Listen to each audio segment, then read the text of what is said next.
Hello and welcome back to video number 2 of my Victoria 3 segment, my historical playthrough mega series playing through the history of the modern day nation of Turkey, and we're going to continue on playing as the Ottomans. We're going to continue right where we left off, which was right at the end of the Crimean War. The year here shows 1855, this really should be 1856.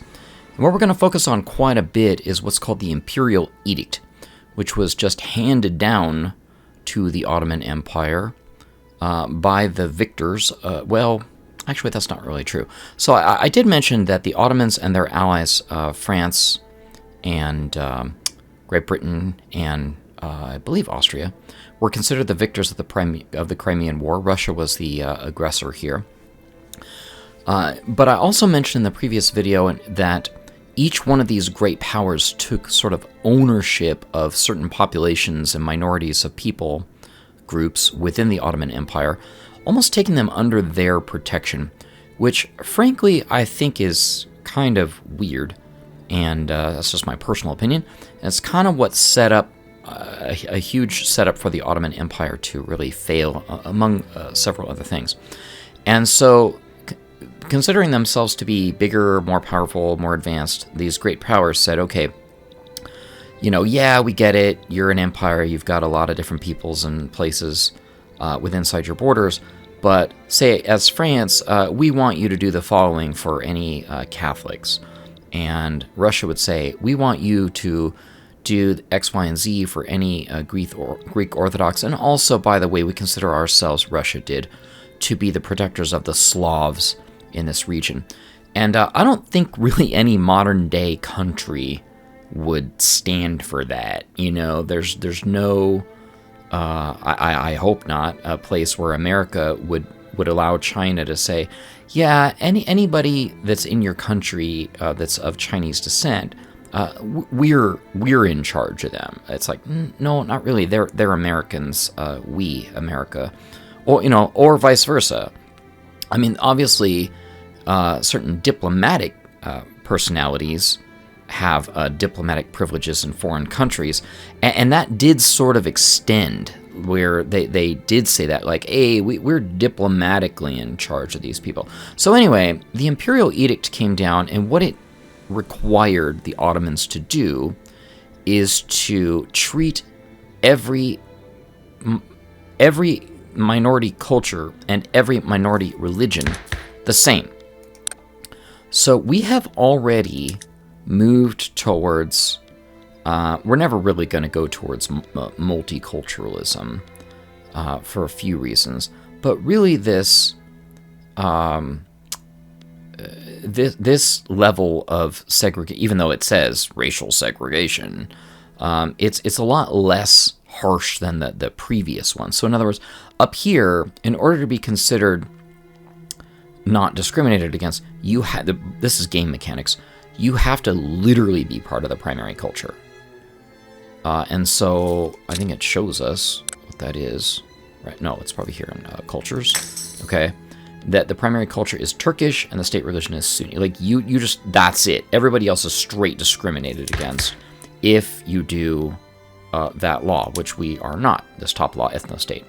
National supremacy, a little bit lighter, saying you will not be discriminated against if you have a heritage cultural trait with the primary, or a cultural trait which is not a heritage. And anyway, as you go down further, it gets it gets looser, with multiculturalism basically saying there will never be discrimination, which is not historically accurate. There was always some form of discrimination. So we've gotten down as low as I think we're going to go on the racial. What we are going to work on is moving from state religion to freedom of conscience, to allow basically, any religion to will be accepted. Well, let's see here. Well, shares a trait with the state religion. We might need to go even further with this. Yeah, we might need to go to total separation. That's going to be a heavy lift, but I think we're going to set that as a goal. Now, as we get started, I'm going to set apart a couple of other guidelines for play. One is I'm going to bring back a technique that I tried to do but didn't really do it. I did it too late in the Europa Universalis playthrough, so we're going to do it a lot sooner. And that is the concept that I call daycare, which is not historically accurate.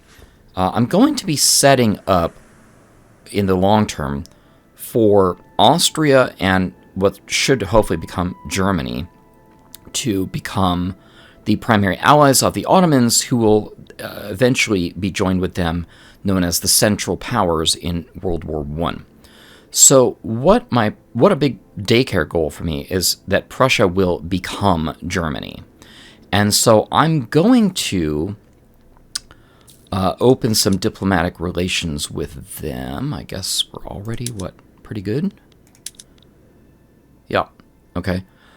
So I'm also going to declare some interests in this area so that I can jump into their wars and everything, allowing me to add my strengths for when they start doing their conquest to try and form Germany. So that's thing number one we're going to do that's not historically accurate, but we're doing it to make sure that the historical outcomes that we want occur. And the second thing that we're going to do is historically accurate. The Ottoman Empire was constantly in debt. Now, there's going to come a scenario where this game will become unplayable if I let the debt mount too much. So as a guideline, what I'm going to do is this thinness, let's just look at the how much red bar we have there here. Boop. That's about as far as I want to push debt.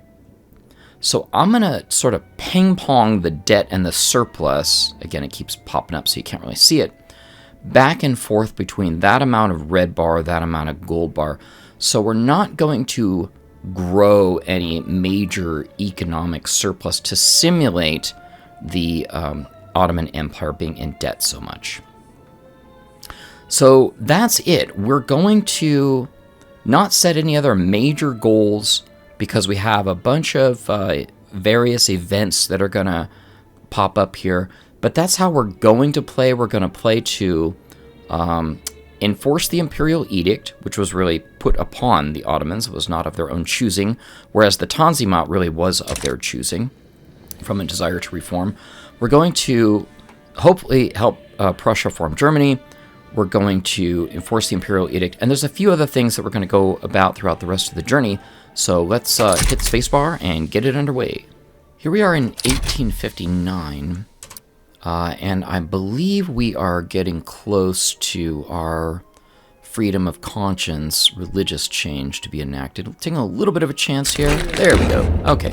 Just wanted to see it pop on video. There was a chance it could have failed, but I've just reloaded a couple times. So we have that passed now. So we're going to consider, as of 1859, the Imperial Edict to be obeyed. And we're going to keep going with our economic and military buildup. And we're going to get focused on military here, a little bit more specifically on the Navy. Let's fast forward to that. So, minor event here, probably pretty major for the guy.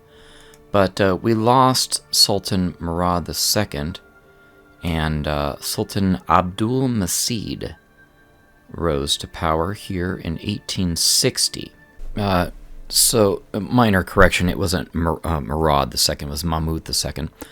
And also, this is probably about 30 years too late. In fact, Abdul Majid was only Sultan until 1861. Before we focus on military in 1861, this is going to be a video of revolutions and rebellions.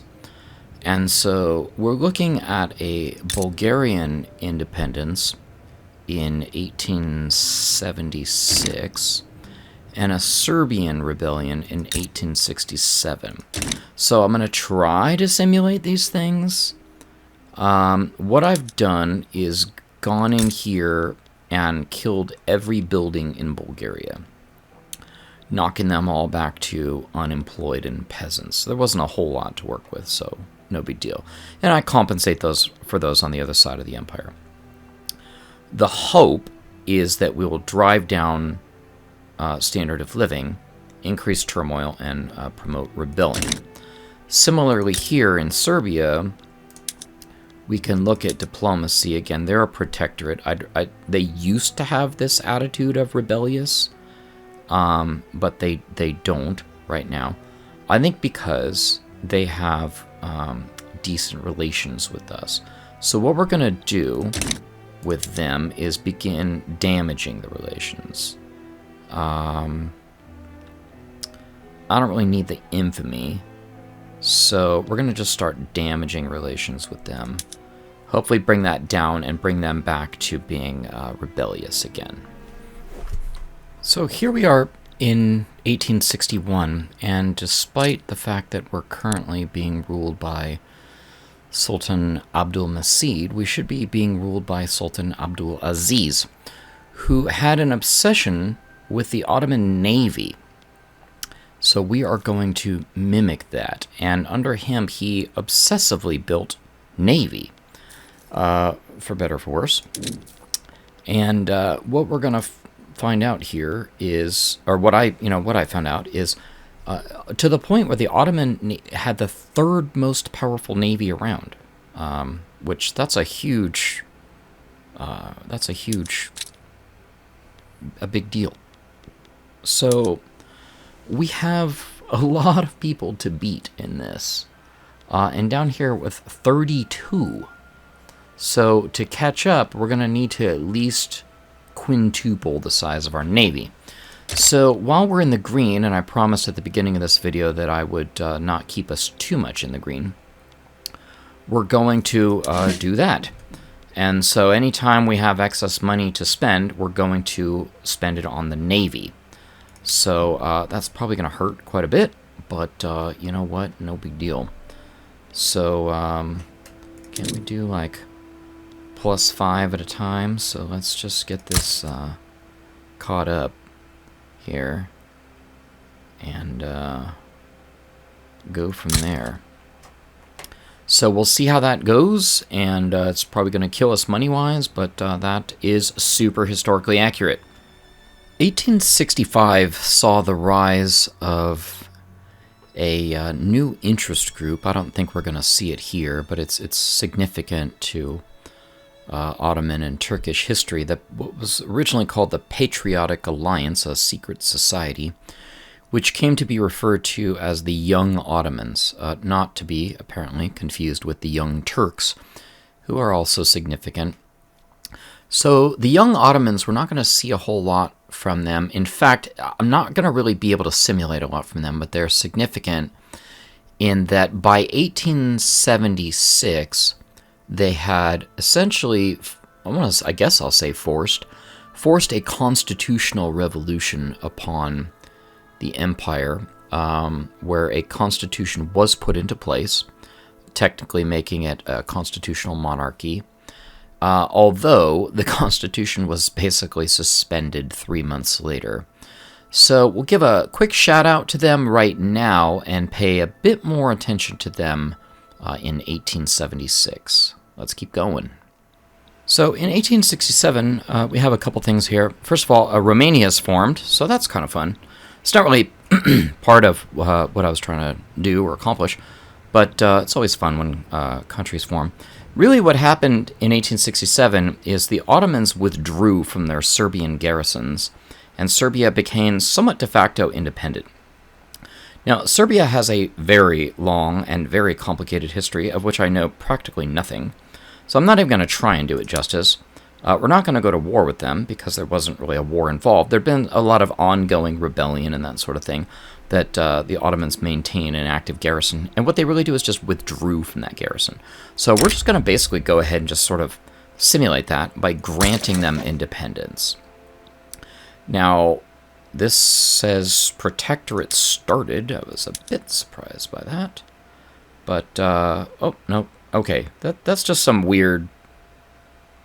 I think they're independent at this point, and we just have a truce with them for 5 years, where we can't, say, haha, not really, just kidding, and attack them again. So that's as close as we're going to get to Serbian independence in this video, so congratulations, Serbia. In 1869, a special focus on education, specifically public education, came into being culturally. We're not going to be able to do that, unfortunately. Public schools, even though here it is, will require serfdom to be gone. This has been a huge challenge for me the entire game. Serfdom was abolished in 1838, and I haven't been able to pull it off because of my beloved friends, the local governors. They will revolt, and basically lay waste to the entire country. So I have taken their clout down from 50% to 33%, and it just ain't moving.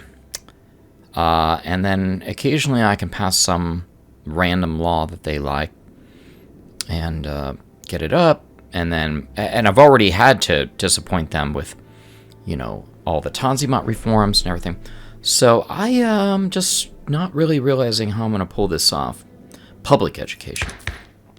So I think what we're going to do is try to swap in private education, even though that's not historically accurate, because I think we could probably pass it, and it's not going to anger anybody, and it'll get to somewhat of our 1869 education goal. So I'm going to apologize in advance to history, and I did my best. But it wasn't good enough. The local governors have just simply got me in their grip, and it's too hard to break free. I didn't see them do it, but we have private schools. That wasn't what I wanted to draw attention to. So we do have schools. That's good news.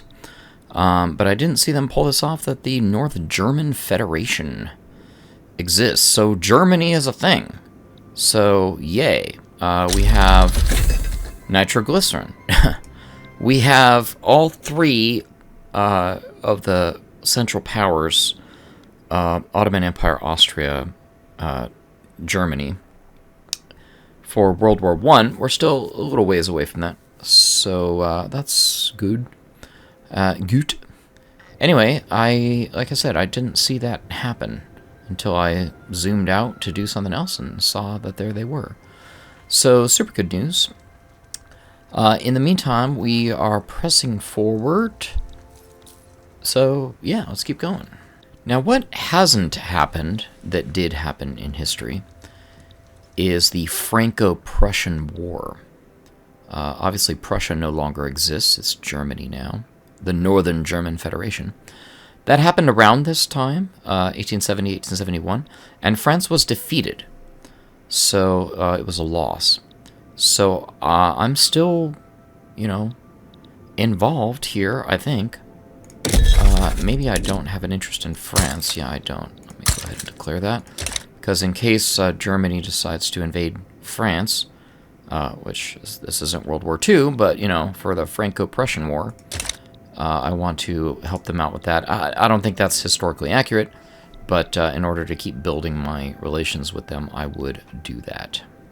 And it's time to put my money where my mouth is, or rather my military where my mouth is. So this did indeed happen, where North German Federation, formerly known as Prussia, is trying to do some unifications here. I think that might have been, actually, a significant part of the Franco-Prussian War. So we're going to join them, actually, and see if I can, get some... I thought we were in the diplomatic maneuvers. Okay, we're not. I'm going to see if I can offer some support to them in the form, in hopes that I can get like a trade agreement or something else along with them. So we'll just keep running the clock here until we can do that. They're like, yeah, we'll take your support. Okay, let's just make sure I'm going to do it right. This is... Then what's this? Oh, yeah, and they're even asking for support. Okay, cool. So, war goals. Yeah, France. Money's always nice. But what do I want? Oh, we are currently the target of us. Alright, what are they trying to do? Offer us the goal of war. I don't want war reparations. I want a trade agreement with you. Okay, cool. Alright, so we're going to war against France. Super not historically accurate. But it's going to help bring... Oh, whoa. What is that? Okay, that confused me there. Oh, and so is Britain going away. France is kind of boned at this point. So, anyway, we will try to bring Germany a little bit more to our side. The Franco-Prussian War came to a sputtering, inconclusive end. I don't really know what to say. There was a huge battle up here in the Alsace-Lorraine area, as always is. And France tried to invade the British Isle and failed, and I tried to invade Provence and failed. And it just sort of sputtered out and did absolutely nothing. A big confusing bit. I had a naval landing going, and it just sat there, like for, I don't know, like a year, in-game year.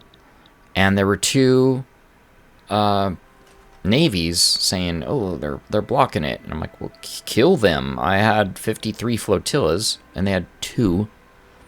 And for whatever reason, it wasn't working. So ultimately, I canceled the landing and just sat here where their 2 flotillas were, and then boop, boop, killed them. That was it. Redid the landing, but at that point, they had something like over 100 army, I don't even know what they're called, units, here, and just, you know, stopped my landing. But it's like, I don't know, a little bit buggy. I don't know if that's buggy or not, but, you know, really when you're doing the landings, it's like, okay, I'm sat here, and, you know, you've got that cool little circle thingy surrounding you saying like, yeah, you're doing the land, and then, you know, there's a little icon over here saying I'm doing the landing, but my boats are still basically there. So I thought they would be killing guys, but they kind of just weren't. So anyway, ultimately the Franco-Prussian War, I don't think really came to any sort of big conclusion other than sort of sapping everybody's resources. So there's 2 more things we're going to do in this video, kind of a short video, I suppose. Number 1, in 1873, the first railroad was built, and I'm a little behind the times on that one because I just started doing railways, so it's going to take a couple more years to do that. And I haven't been doing railways because it's not historically accurate. You guessed it. And the other thing is I have been desperately trying to provoke insurrection in Bulgaria, and they are just not having it. Turmoil hasn't moved. And so I've like, you know what? Max taxes. I disbanded every single building in this place. There's nothing here. So they just love that peasant lifestyle, apparently. And, you know, even their standard of living is struggling at 8, but it's, you know, above their minimum. So that's that. So what we're going to have to do, and I'll spend the last part of the video doing this, is once again wage another war on Russia, because what happened was when the Bulgarians rose up, the Russians were like, we're your protectors, and they came in and you know, assisted them, and it all kind of went downhill from there for the Ottomans. So we're going to see what I can do with that. There's some surrendering of states that we'll do. Anyway, let's fast forward to the railroad, and then we'll talk more about that. And there we have it. Railways are unlocked. A few years too late, unfortunately. And I think I've got the times wrong as well. It looks like 1873 was the first Ottoman constructed railway, and it was the Izmir-Aydin line. So even though we don't need to do it from a infrastructure capacity, we're going to go ahead and build it from a historical accuracy perspective. So, yay that. And some French and British railway lines were actually under construction and completed in the 1850s, 1860 timeframe, which mostly brought agricultural goods from the kind of hinterlands to the ports. So, yay history, yay railroads. Let's talk about our final war with Russia now. In 1877, there was a Bulgarian uprising, and the great powers had come together, as they had several times, to talk about the Eastern question. Again, what do they do with this, as they saw it, defunct empire in the East? And really it was a question of, could they just partition it and divide it amongst themselves? And so Russia was like, yeah, that sounds great. And Great Britain and France were like, eh. And then the Bulgarians rose up, and Russia invaded, and they were like, who's with us, guys? And the French and the British were like, pass, we're not with you. So it was really just kind of Russia themselves in coupling with the Bulgarians. So that led to a peace treaty, which saw the Ottoman Empire like handicapped. So we're going to kind of go through that a little bit. I thought maybe what I would do is another simulation of attacking Russia and ceding some provinces or something like that. So that's not going to work out too well. So we're going to just try to swap a few things here. Bosnia became part of Austria. I cannot for the life of me give them Bosnia. They're like, we don't want it. Okay, fine.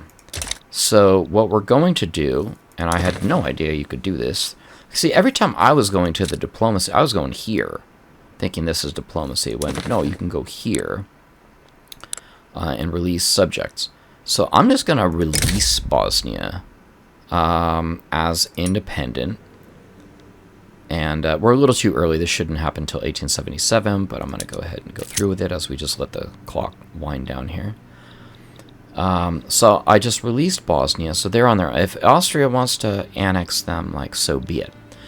Now, Bulgaria ended up being split into this northern Bulgarian portion, and this became known as Eastern Rumelia.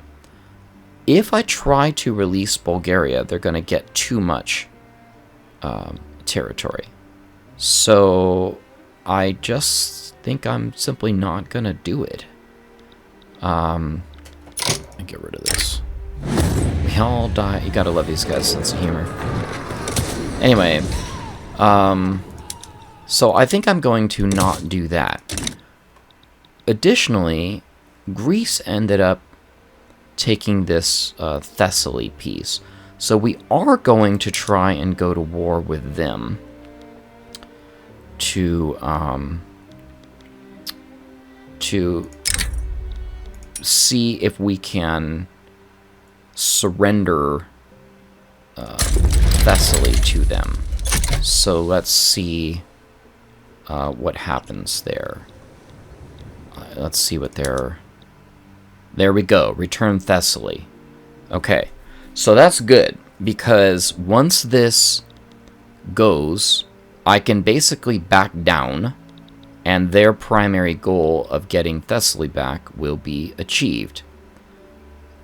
And so, we're going to back down, and boink. Right? Okay, so apparently I don't know how to play this game, which is probably true. So apparently I thought that their primary goal would be enforced, but we're going to have to go through with the whole war on that one. Okay, so we pushed the war to active, and so now if I say, sure, you can have Thessaly, I was just kidding and using this entire thing as a way to actually just give you a state, then there we go. Greece has expanded to more accurate borders. So we're in 1877. This conflict did not really end until 1878. And there was originally a treaty of, I forget the name of it, it's like San Cedro or San Pedros or something like that. All of those are wrong. But anyway, where Russia got a lot of territory, and then the great powers and Austria kind of stepped in and said, nah, let's scale that down a little bit. We don't want Russia to be as powerful as they want to be. And so the Treaty of Berlin held, and a lot of these territorial losses for the Ottomans were cemented by that. Now, one of the other ones, okay, I cannot give states to Britain because they're in the middle of a diplomatic play. What are they in the middle of? Oh, something with Central America. All right. In theory, they'll just declare neutrality on this one and get out of it, because one of the things that Britain got out of this was Cyprus. This is Cyprus, right? Yeah. So let's just sort of hover here on Great Britain for a little bit and see that there. We'll speed it up. Go faster. Get out of your... Oh, you're in a new diplomatic play. Unfortunately, Britain is involved in literally the entire world, so I can never trade states with them. Because... Aren't you going to declare neutrality? Did they come out of this? Oh, no, they're in it. Wow, Britain's like, yeah, we're totally going to go in that war with the North German Federation against... How many people are in this? Yeah. Okay. Whatever. That is just one of the weirdest things that goes on in this game is, you know, North Germany will have, hey, we're having a citizens revolt over here. Like, one soldier brigade, like, is rising up against us. We need your help. It's like, no, you don't. Okay. So, all this because I'm trying to do the weirdness of giving Great Britain a state that they probably don't even want. So, alright, let's try to make this happen. Unfortunately, no matter how hard I try, Great Britain cannot stay out of wars and diplomatic plays. I did sneak it in a little bit off video here, an attempt, and they don't even want Cyprus. Whoops, here, this is Cyprus. So I unfortunately can't give it to them. So what we're going to do, the Treaty of Berlin was signed in July of 1878, and we're going to call it here. And in fact, this is going to be the end of this video. A significant consequence of this is that the Ottoman Empire lost, I've read, up to a third of their territory. This Kars should belong to Russia at this point. Perhaps I could go to war with them for that and give them that, but I'm kind of burned out on it anyway. But one of the most significant things that happened is that while the Ottoman Empire had taken great care over almost half a millennium to be responsive to their Christian populations, to their non-Muslim populations, following the Treaty of Berlin, there weren't really a whole lot of Christian populations left in the Ottoman Empire. Armenians were still in, and some portions of Serbia, and then here a little bit more in the book, but they lost significant portions of their Christian population, and also Muslims from, for example, like the Caucasus here as Russia expanded, would flee over the border into the Ottoman Empire. So the Ottoman Empire, even though, again, they sort of prided themselves on taking care of all religions, pretty much started becoming a Muslim empire anyway. And so that is going to be practically the entire topic of the next video. So I'd like to thank everybody for watching as we wind down the Ottoman Empire and the Turkish series of my historical Paradox Interactive Historical Playthrough Mega Series. You love how I like that Mega with a big M. Thanks everybody for watching, and we'll see you next time.